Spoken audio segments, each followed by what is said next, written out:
সুতরাং এত বড় অপরাধের ক্ষমা এই পৃথিবীতে আর নেই। এই কথা বলেন না কেন?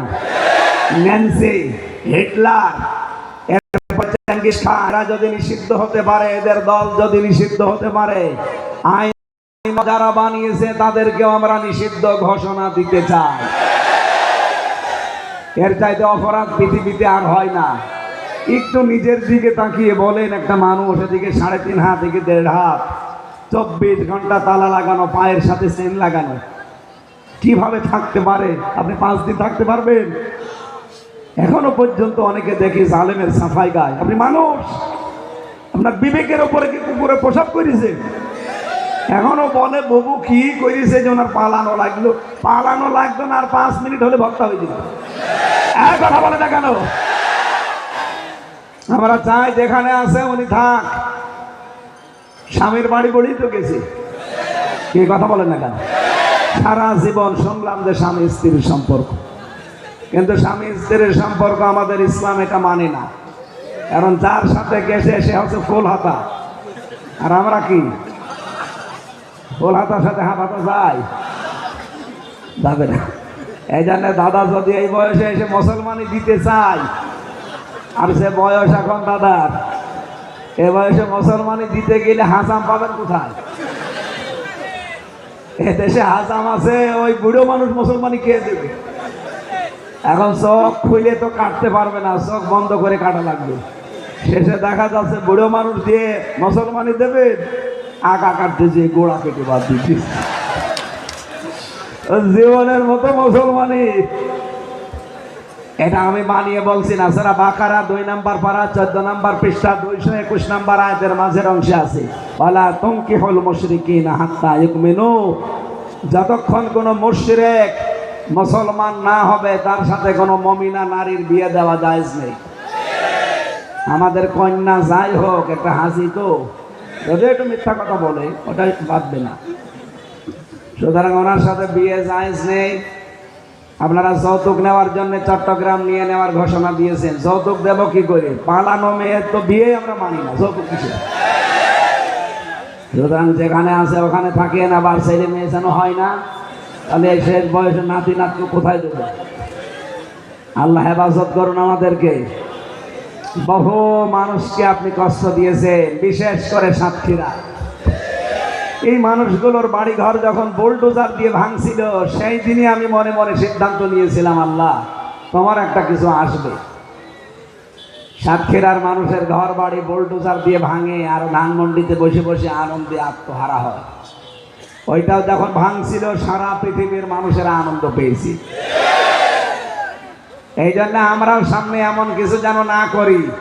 অনেকে কিন্তু সিদ্ধান্ত নিয়েছে, দাঁড়ান একটু থালা পাই, কি করি দেখেন। কি করবেন? থালা পেয়ে আপনি যা করবেন এদের দিকে তাকিয়ে করবেন। এদের 15 বছরকে যদি আল্লাহ ইতিহাস থেকে মুছে দিতে পারে, আগামীতে 5 বছরের জন্য যারা যাবে, তারা যদি সত্যি জালেম হয়, তাদের বাড়ি ঘর শ্মশান হয়ে যাবে ইনশাআল্লাহ। এই জন্য সিদ্ধান্ত নেবেন ন্যায় বিচার কায়েম করা। আর ছাত্র জনতা এটাই চেয়েছে। ওই ওয়ান বলেন, বলেন ওই ওয়ান। আমরা এটা সামনে দেখতে চাই। আমার মামলাটা জামিন দিচ্ছিল না 3 বছর, খালি ওই ওয়ান জাস্টিস ছিল না তাই। অথচ আগস্টের 5 তারিখের পরে মামলা তুলতে দেন। একবারে বলছে কি দেখে মামলার বিচার করব, কোনো মাল ভেতরে নেই, যান একেবারে জামিন দিয়ে দিলাম। শুধু জামিন না, মামলা পুরাপুরি ঢিস করে খারিজ করে দিয়েছে। আমি বলতে গেলাম, মাননীয় আদালত, এটা তো 3 বছর আপনার কাছে ছিল, তখন তো কিছু বলেননি, এখন বলছেন মাল নেই। এইটাই আমার ওনার খাস কামরায় ডেকে নিয়ে এইটাই বলেছিল যে হুজুর আমার কিছু করার নেই, আমার হাত বাঁধা আছে। আমরা চাই এখন যেহেতু ওনার হাত খোলা নাই, বিচার করতে পারছে। বাংলাদেশে 1628টা চেয়ার, কয়টা বলেন বলেন? যদিও এখনো অনেক চেয়ারে জালেমদের দোসর বসা আছে। আমরা বারবার আহ্বান জানাচ্ছি, জালেমদের একটা দোসরও যেন কোনো চেয়ারে না থাকে। খুব তাড়াতাড়ি চেয়ারগুলো খালি করে বৈষম্যের শিকার যারা ছিল তাদেরকে বসান। আর এমন মানুষকে আমরা চাই যাদের হাত আবু সাইদের মতো এভাবে খোলা থাকবে, যারা ন্যায় বিচার কায়েম করতে পারবে। কথা বলেন। আল্লাহ তুমি আমাদের চর্মচোখে এটা দেখার তৌফিক দাও, বলেন আমিন। আমরা সূরা জুমারে গুরুত্বপূর্ণ একটা আয়াত পড়েছি, 53 নম্বর আয়াত। এই ভালো করে শুনবেন, যেহেতু গতকাল যে রাত চলে গেল, গুরুত্বপূর্ণ একটা রজনী গেছে 5টা রাতের ভেতরে, সেটা একটা লাইলাতুল নিসফি মিন শাবান। 22টা নাম পেয়েছি আমি হাদিসে, এর ভেতরে গুরুত্বপূর্ণ এই রাত। 2 শ্রেণীর মানুষ বাদ দিয়ে আল্লাহ শত বান্দা বান্দি সবাইকে মাফ করে দিয়েছেন। এখন আপনি দেখেন আপনি নিষ্পাপ হয়েছেন কিনা। আল্লাহ রাব্বুল আলামিন বলেন, প্রথম আসমানে ওই দিন আসার পরে আমি ডাক দিতে থাকি। এটা ইকরামা রাদিয়াল্লাহু তাআলা থেকে বর্ণিত বাইহাকী শরীফের হাদিস, 5342 নম্বরে পাবেন। তিনি বলেন, বিশ্বনবী জানিয়েছেন আজকের এই গুরুত্বপূর্ণ রজনীতে পৃথিবীর সবাইকে আল্লাহ ক্ষমা করে দেবে, শুধু 2 প্রকার মানুষ বাদ দিয়ে। 1 নম্বরে যারা মুশরিক। 1 নম্বরে, তার মানে এই আয়াত থেকে হাদিস থেকে বোঝা যায় তামাম দুনিয়ায় মুসলমান আমরা আছি মাত্র 210 কোটি। বাকি যা আছে ডাইরেক্ট ইনডাইরেক্ট ওরা কিন্তু মুশরিক। ইহুদিরা মুশরিক, খ্রিস্টানরা মুশরিক, হিন্দুরা তো মুশরিক, বৌদ্ধরাও মুশরিক। কারণ এক আল্লাহ বাদে অন্য কাউকে তারা মানে। খ্রিস্টানরা 3 খোদায় বিশ্বাসী, এই জন্য তারা মুশরিক। কথা বলেন না কেন? ইহুদিরা উজাইর আলাইহিস সালামকে আল্লাহর সন্তান বলে মনে করে, এই জন্য তারা মুশরিক। আর হিন্দুরা তো 12 মাসে 33 কোটি দেবতা ওদের। দুনিয়াতে যারাই আছে মুসলিম বাদ দিয়ে সব এক কথায় কি, আরো জোরে বলেন, এদেরটা চ্যাপ্টার বাদ। পৃথিবীতে এমন কোন নবী আল্লাহ পাঠাননি যাদেরকে এই সংবাদটা দেননি। ওয়া উহিয়া ইলাইয়া ইলা আখিরি আয়াত। সূরা জুমারের ভেতরে আল্লাহ জানিয়েছেন, হে নবী আমি আপনার প্রতি আর আপনার পূর্বে যত নবী পাঠিয়েছিলাম প্রতিটি নবীর প্রতি এই করেছি যে তোমরা যাই করো না কেন শিরিক করবা না।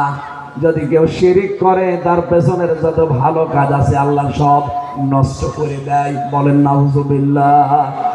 শুধু এতটুকু আল্লাহ শেষ করেননি, ওয়ালা তাকুনান্না মিনাল খাসিরিন। শুধুমাত্র তার ভালো কাজগুলো নষ্ট হবে না, ওই মানুষটার জীবন হয়ে যাবে ক্ষতিগ্রস্ত। সাতক্ষীরাবাসী আল্লাহ পাক যদি বলে ক্ষতিগ্রস্ত জীবন, সেখান থেকে মুক্তি পাওয়ার জন্য চেষ্টা করা লাগবে না। এখন আমরা যেহেতু মুসলিম দাবি করছি, আমাদের ভেতরে শিরিক যদি ঢুকে পড়ে আমরাও কিন্তু মুশরিক হয়ে যাব। আর মুশরিক হলে এই সবে বরাতে বলেন নিসফে শাবানে আপনার মাপ হয়নি। মাপ পাওয়ার জন্য সামনে কোনো শিরিকের কিছু থাকলে বাদ দেওয়ার দরকার নেই। বলেন বলেন, শিরিক কি? শিরিকের প্রকার ভেদ আছে, অনেক প্রকার পেয়েছি আমি তাফসিরে। শিরিক বিল জাত, শিরিক বিল সিফাত, শিরিক বিল ইখতিয়ারা, শিরিক বিল হুকুক, এরকম 120 প্রকার আছে আমি তাফসিরে পেয়েছি, জিলালুল কোরআনে পেয়েছি। এখন আল্লাহর কথা আমি এক বাক্যে আপনাদেরকে এক কথায় জানাচ্ছি, আল্লাহ যেটা পারে ওইটা অন্য কেউ পারে, এই বিশ্বাস করার নাম শিরিক। বলেন বলেন, এই মাইকের আওয়াজ শুনে যাচ্ছে, আওয়াজ বাড়িয়ে দেন। আল্লাহ যেটা পারে ওইটা অন্য কেউ পারে, এই বিশ্বাস করার নাম কি? শিরিক যে করে সে কি? আরো জোরে বলেন। সবে বরাতে মুশরিকদের মাপ আছে নেই। আমরা এখন কোন শিরকি কাজ করছি কিনা দেখেন তো। এই যে সন্তান দিতে পারে কে? এটা অন্য কেউ পারে, এই বিশ্বাস করার নাম যেহেতু শিরিক। এই জন্য যারা এসেছেন নারীরা, অনেক মেয়েরা ছেলে মেয়ে না হলে ওরা পাগল হয়ে যায়। আমাদের জাতির পিতা 86 বছর বয়সে সন্তান পেয়েছিলেন, তিনি পাগল হননি। 86টা বছর একবারে তিনি বারবার বলতেন রব্বি হাবলি মিনাস সালিহিন। আল্লাহ 86 বছর পরে তার দোয়া কবুল করে বলেছিলেন ফাবাশশারনাহু বিগুলামিন হালিম। আর আপনার 86 দিন পার হয় না, আপনি পাগল হয়ে যান। আমরা তো এমন বাবার সন্তান যিনি জীবনে কোনোদিন শিরিক আরো জোরে বলেন। এজন্য আমাদের শিরিক মুক্ত জীবন তৈরি করা লাগবে। মেয়েদেরকে বলছি সন্তান যদি না হয় না হোক, কোনো মাজারে, কোনো বাবার কাছে, কোনো খাদেমের কাছে যাওয়া যাবে। বিভিন্ন জেলায় গেলে বলে হুজুর আপেল পড়ে দে। সেদিন বগুড়ায় গিয়েছিলাম, এক লোক এসে বলছে হুজুর আপেল পড়ে দেন। আমি কি দিয়ে আপেল পড়বো? সূরা ফাতিহা ছাড়া তো আমি কিছু জানি না। পড়তে আরম্ভ করেছি, আমার গানের কাছে মুখ নিয়ে বলছে হুজুর এমন আপেল পড়বেন যেন ছেলে হয়। ও আমি ছেলেকে ডাউনলোড করে দেব?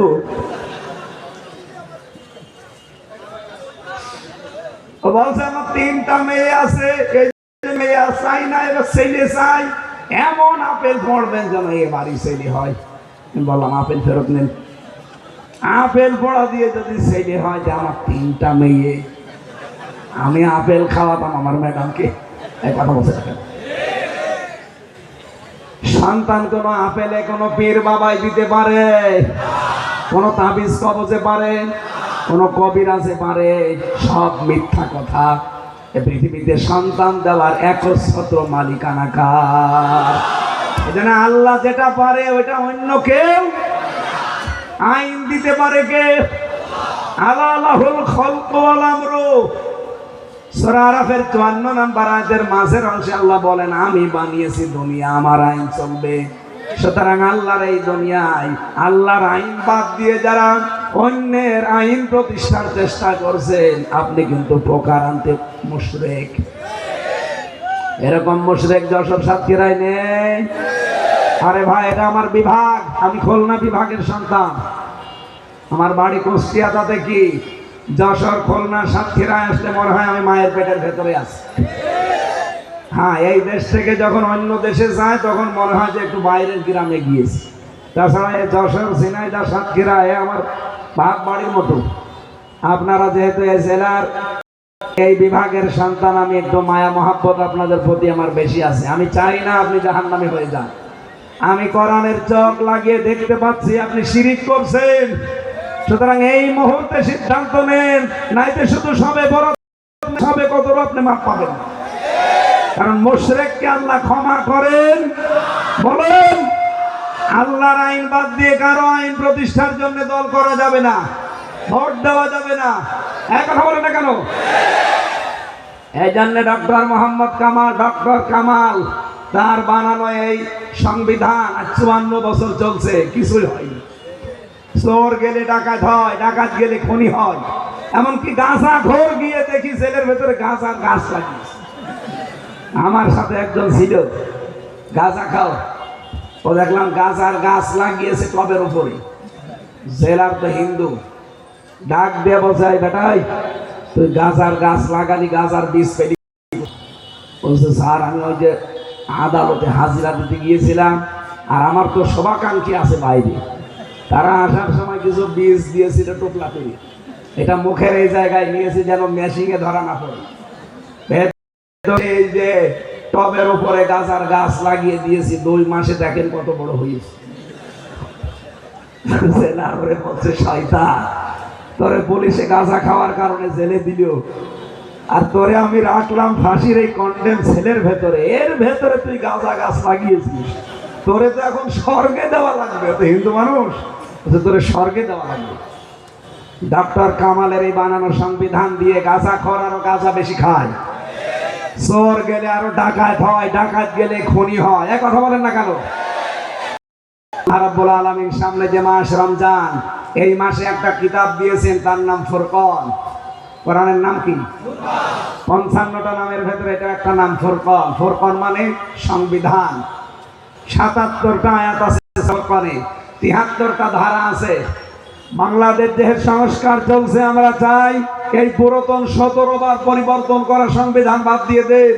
আল্লাহর এই কোরআনের 73টা ধারা দিয়ে সংবিধান বাংলাদেশে প্রণয়ন করেন। 41 সাল লাগবে না, 41 দিনে দেশ চোর মুক্ত হবে ইনশাআল্লাহ। এটা আমরা চাই কিনা বলেন তো? সুতরাং শিরিক যারা করে আমরা তাদের সাথে নেই। যেহেতু আল্লাহ বানিয়েছেন দুনিয়া, আল্লাহর আইন চলবে, আর এটা আমরা করি ইবাদত মনে করি। এই কথা বলে না কেন? এই আবাদতকে অনেকে হাসি ঠাট্টা করে উড়িয়ে দেয়, বলে দুনিয়ার কাজ, এটা রাজনীতি, এটা ধর্ম ব্যবসা। কে বলেছে আপনাকে? যার ভেতরে ক্ষমতার লোভ আছে, কেউ যদি পাওয়ার চায় তাকে ভোট দেবেন না। আমি পাওয়ার চাই এই কারণে, আমার কোনো উদ্দেশ্য না, আমি চাই এটা সংসদে নিয়ে যেতে। হযরতে ইউসুফ নবী এটা চেয়েছিলেন, ক্বালা জাআলনি আলা খাযাইনিল আরদি ইন্নী হাফিজুন আলীম। তিনি বলেছিলেন, আমাকে খাদ্য মন্ত্রণালয়ের দায়িত্ব দেন, আমি সংরক্ষণ করতে পারবো। সুতরাং এই দেশে সংরক্ষণের দায়িত্ব দিলে যে সংরক্ষিত থাকবে তার প্রমাণ মাওলানা মতিয়ার রহমান নিজামী, শহীদ আলী হাসান মুজাহিদ। এই কথা বলেন না কেন? প্রমাণ যখন পেয়েই গেছেন, এখন আর কিসের চিন্তা? সুতরাং সামনে কোনো চিন্তা ভাবনা করার দরকার নেই। এই মতিয়ার রহমান নিজামী, আলী হাসান মুজাহিদের মতো মানুষ আমরা 151 জন এই দেশে দেখতে চাই, যারা মন্ত্রণালয় চালানোর পরে 26 টাকা আরো ফেরত দেবে। এই কথা বলেন না কেন? আর আমরা এমন মানুষ পেলাম, খাদ্য মন্ত্রণালয়ের দায়িত্ব যারা ছিল, কামরুল টাক, এই শয়তানের বাচ্চা শয়তান গম নিয়ে কেলেঙ্কারি করেছে। ভূমি মন্ত্রণালয়ের দায়িত্ব যারা দিয়েছে, 620টা বাড়ি বানিয়েছে শয়তান। আরে ভাই, জাতীয় নেতা যারা, তাদের গ্রামে একটা আর ঢাকায় ঢাকার মধ্যে একটা বাড়ি হলেই তো হয়, তাও তো সরকার আপনাকে একটা বাড়ি দেয়। আবার কেন 620টা বাড়ি বানানো লাগবে? বাড়ি যদি বেশি লাগে, যে মাওলানা মতিয়ার রহমান নিজামীর বাড়ির দিকে তাকান, এখনো পর্যন্ত চারিদিকে মাটির দেওয়ালের উপরে টিন। 2টা মন্ত্রণালয় চালিয়েছে, কয়েকবারের এমপি। আর আপনি এমপির, প্রধানমন্ত্রীর পিএস আপনার 4,500 কোটি টাকার মালিক। দাঁত মুখ খুলে ফেলা দরকার সবার। এখানে কোনো চিন্তা নেই, কোনো ভাবনা নেই। সামনে আমাদের বিশ্বাস যে ইসলাম দেশে আসবে। যেহেতু 6 মাস 9 দিনের ব্যবধানে 15 থেকে 66 হয়ে গেছে, আর 6 মাস যেতে দেন, এদেশে 100 জনের 100 জন মানুষ বলবে যে আমরা ইসলাম চাই। সেই অপেক্ষায় আমরা আছি। এই কথা বলেন না কেন? এই জন্য শিরিক আমাদের জীবনে যেন না আসে। 2 নম্বরে যারা হিংসুক, যারা বিদ্বেষ পোষণকারী, তাদেরকে আল্লাহ গত রাতে মাফ করেনি। কত বড় হিংসা থাকলে আপনি তাকান, হিংসার বশবর্তী হয়ে একটা দলকে ধ্বংস করে দিয়েছে, একটা দেশকে ধ্বংস করে দিয়েছে, শুধু হিংসা করি। এই জন্য আমরা যেন হিংসা মুক্ত অন্তর তৈরি করতে পারি, শিরিক মুক্ত আমল বানাতে পারি। জোরে বলেন আমিন। বলিয়া ইবাদিয়াল্লাযীনা আসরাফু আলা আনফুসিহিম, হে নবী আমার বান্দাদেরকে বলেন, তারা নিজেদের উপরে জুলুম করে যারা নিজেদেরকে নষ্ট করে ফেলেছে, লা তাকনাতু মির রাহমাতিল্লাহ, এরা আমার রহমত থেকে যেন নৈরাশ হয়ে না যায়। ইন্নাল্লাহা ইয়াগফিরুয যুনুবা জামিয়া, অবশ্যই আমি আল্লাহ সব অপরাধ মাফ করে দেব। ইন্নাহু হুয়াল গফুরুর রহিম, আমি গফুর এবং রহিম। সুতরাং আল্লাহর এই ঘোষণা অনুযায়ী এই 2টা অপরাধ থেকে আমাদেরকে মুক্ত রাখা দরকার। আমাদের শিরিক মুক্ত আমল দরকার, আর হিংসা মুক্ত অন্তর দরকার। আল্লাহ যেন আমাদের দান করেন। সামনে রমজানের প্রস্তুতি নেওয়ার জন্য আহ্বান জানাচ্ছি। আর 2-3 মিনিট আছে আজানের, আমরা আজকের মতো শেষ করে দিলাম। আমার লিখিত বই আছে জেলখানা, গাড়িতে আছে, ওই যে গাড়িতে, মেয়েদের জন্য নিয়েছেন। আল্লাহুম্মা আমিন। লা হাওলা ওয়ালা কুওয়াতা ইল্লা বিল্লাহিল আলিয়্যিল আযীম। আল্লাহুম্মা গফিরলি ওয়ারহামনি ওয়াহদিনি ওয়াফিনি ওয়ারযুকনি ইয়া রাব্বাল আলামিন। আল্লাহ তাআলা যশোর জেলার শেষ, সাতক্ষীরার শুরু, 2 জেলার মানুষ মিলে কোরআনের মাহফিল সাজিয়েছে। যে যেইভাবে তোমার কোরআনের দিকে এগিয়েছে, তোমার রহমত ওই দিকে এগিয়ে দাও। সম্মানিতা মা বোনদেরকে তুমি খাদিজাতুল কুবরার মতো বানিয়ে দাও, তাদের স্বামী সোহাগিনী বানাও। অনেক পরিবারে শান্তি নিয়ে আল্লাহ কোরআনের ইজ্জতের শান্তি দান করো রব্বুল আলামিন। এলাকায় মাটির নিচে যত মানুষ ঘুমিয়ে আছে, কোরআনের ইজ্জতে মাফ করে দাও। আগামীর এই দেশটা তুমি কোরআনের হাতে তুলে দাও। আমার 3.5 হাত বডি, এমন কোন জায়গা নেই জালেমরা টর্চার করে নাই। আমার শরীরটা ধ্বংস করে দিয়েছে। আমার কণ্ঠে এখন মারাত্মক সমস্যা, কথা বলতেও কষ্ট হয়। রব্বুল আলামিন মুসাফির অবস্থায় আছে, মাসলুম অবস্থায় আছে, অসুস্থ আছে। হাজারো বান্দা বান্দে নিয়ে দোয়া করছি, আমার কণ্ঠটা তুমি ভিক্ষা দাও। আমার শরীরটাকে তুমি আগের অবস্থায় ফিরিয়ে দাও। এ মাহফিলের বরেণ্য সদস্য যারা যে যে নিয়তে কাজ করেছে আল্লাহ তাদেরকে তুমি কবুল করে নাও। এদেরকে যে মা পেটে নিয়েছে মায়ের পেট তুমি খাদিজার মতো বানিয়ে দাও। বারাকাল্লাহু লানা ওয়া লাকুম ফিল কোরআনিল আযীম। আলহামদুলিল্লাহি রাব্বিল আলামিন। আগামী এই যে এপ্রিলের 8 তারিখ সামনে রমজান